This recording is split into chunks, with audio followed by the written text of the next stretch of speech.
A conversa que nunca deveríamos ouvir começa muito antes de qualquer câmera ser ligada, muito antes de qualquer documento ser classificado como confidencial. Ela começa com histórias sussurradas por aqueles que juraram silêncio, histórias que atravessaram décadas escondidas sob camadas de negação oficial, histórias de seres que não respiram, mas vivem, de ruídos que não vêm do ar, mas da mente, de verdades tão profundas que, se reveladas, alterariam tudo o que você sabe sobre a vida, o universo e até sobre o que acontece depois que deixamos este mundo. Hoje eu vou te contar uma delas.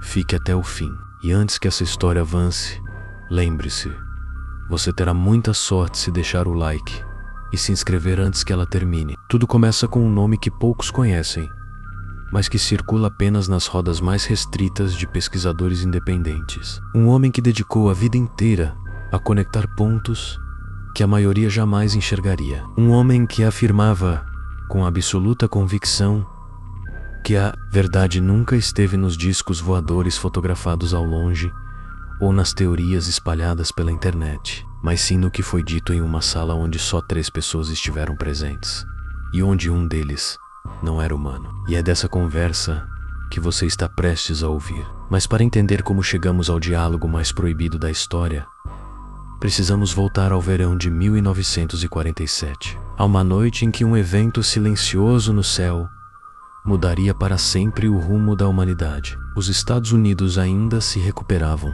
das cicatrizes da Segunda Guerra Mundial. O clima era tenso, o medo de uma nova ameaça pairava no ar, e qualquer sinal incomum nos céus era tratado como potencialmente hostil. Naquele começo de julho, uma tempestade elétrica atravessou o deserto do Novo México com uma violência incomum, iluminando o terreno árido e silencioso em flashes que mais pareciam explosões distantes. E foi exatamente durante essa tempestade que um radar militar detectou algo impossível. Às 21 hours, operadores experientes observaram um ponto de luz atravessando o radar com uma velocidade que, para a época, simplesmente não existia. Não era um avião, não era um míssil, não era um fenômeno meteorológico. Só sabiam de uma coisa: aquilo estava se movendo com inteligência a menos, e nenhum avião construído pelo homem poderia acompanhá-lo. Caças foram enviados imediatamente, mas o objeto desapareceu da tela, como se tivesse atravessado uma porta invisível. Segundos depois, reapareceu em outro ponto, quilômetros adiante, e então sumiu novamente, dessa vez para sempre. Ou, pelo menos, era o que acreditavam. 3 dias depois, um rancheiro encontrou destroços espalhados em seu pasto. Materiais leves finos como papel, mas impossíveis de rasgar ou cortar. Metais que voltavam à forma original após serem dobrados. Naquele dia, o jornal local estampou em manchetes gigantes: a Força Aérea recuperou um disco voador. 6 horas depois, o governo apagou a história inteira com uma simples frase: era apenas um balão meteorológico, e a verdade foi enterrada. Mas, como toda semente enterrada, ela germinou em silêncio. Décadas depois, vários pesquisadores retomaram o caso e descobriram que aquilo que caiu no deserto não apenas continha tecnologia que a humanidade só entenderia anos mais tarde, mas que dentro do objeto havia 3 seres. 2 haviam morrido no impacto. Um estava vivo. Foi levado a uma base militar, mantido em uma sala isolada, monitorado diariamente. E foi com esse ser que a conversa proibida aconteceu. Muitos relatos daqueles que estiveram lá descrevem a aparência do visitante como algo que desafia a biologia como conhecemos. Pele completamente sem pelos, olhos negros e profundos que pareciam não refletir luz alguma. Um corpo frágil, pouco maior do que o de uma criança a menos, mas sem demonstrar qualquer sinal de dor, fome ou medo. Médicos e cientistas se revezavam, tentando entender como aquela criatura permanecia viva, já que ela não respirava, não se alimentava e seu pulso era tão lento que parecia impossível. Mas então algo estranho começou a acontecer. Pessoas na sala começaram a sentir pensamentos que não eram seus. Palavras, imagens, emoções, como se fossem memórias projetadas diretamente em suas mentes.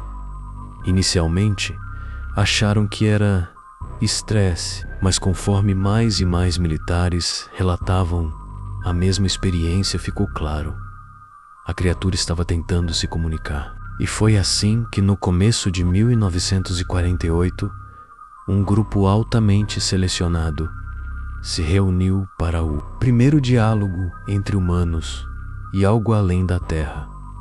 Esse encontro jamais foi registrado oficialmente, mas os que estavam lá jamais esqueceram. Um dos cientistas presente perguntou: "O que você é?" E a resposta veio não por som, mas por compreensão direta: "Não somos vida como vocês entendem. Não respiramos, não comemos, não dormimos. Somos consciência que assume forma quando necessário." Outro cientista respondeu quase em choque: "Mas então, por que podemos ver você?" A resposta fez a sala inteira congelar. "Vocês também são máquinas. A diferença é apenas o material." O silêncio que tomou o ambiente foi tão profundo que alguns presentes descreveram aquilo como sentir o chão sumir. O ser continuou: "Seu corpo é apenas um veículo. Ossos, músculos, corrente elétrica, reações químicas. Nada disso é você. Isso é apenas o que vocês usam enquanto estão aqui." A parte mais perturbadora veio em seguida, quando perguntaram se ele lamentava a morte dos outros seres que haviam caído com ele. A resposta foi simples: "Não existe morte, apenas mudança de estado."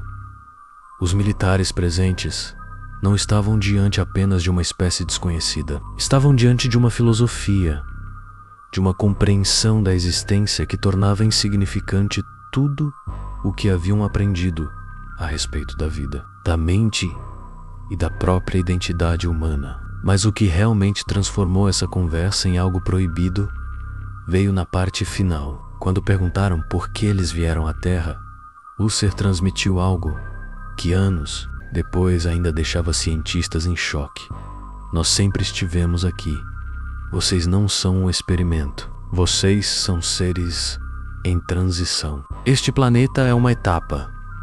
Ele explicou que o universo é composto por inúmeros planos de existência, em diferentes níveis de consciência, mas que alguns seres, ou almas, como ele chamou, não estavam preparadas para avançar em sua evolução espiritual. Segundo ele, a Terra era uma espécie de campo de aprendizado, criada não para punir, mas para ensinar.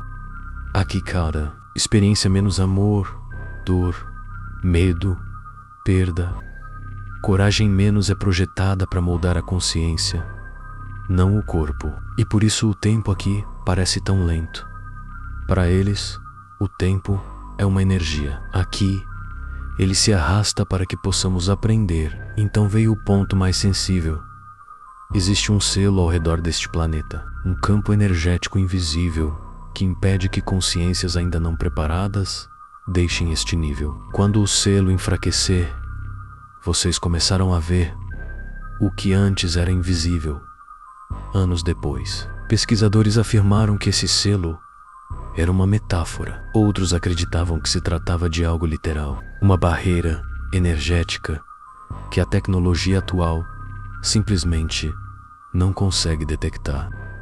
Mas, coincidentemente ou não, foi justamente depois dessas décadas que o mundo começou a registrar um aumento impressionante de fenômenos desconhecidos, objetos que surgiam no oceano e saíam sem uma única gota de água, luzes que atravessavam nuvens, paravam no ar e desapareciam instantaneamente, sinais captados por radares militares que se moviam de forma impossível para qualquer aeronave humana. E conforme o número de relatos aumentava, também aumentava o medo no governo. Porque se aquilo que Husserl disse era verdadeiro, então estávamos entrando no período de transição. Um período em que cada indivíduo teria que confrontar sua própria consciência, suas escolhas, suas intenções. Um período em que o que está dentro de nós começaria a se refletir no mundo ao nosso redor. Não como castigo,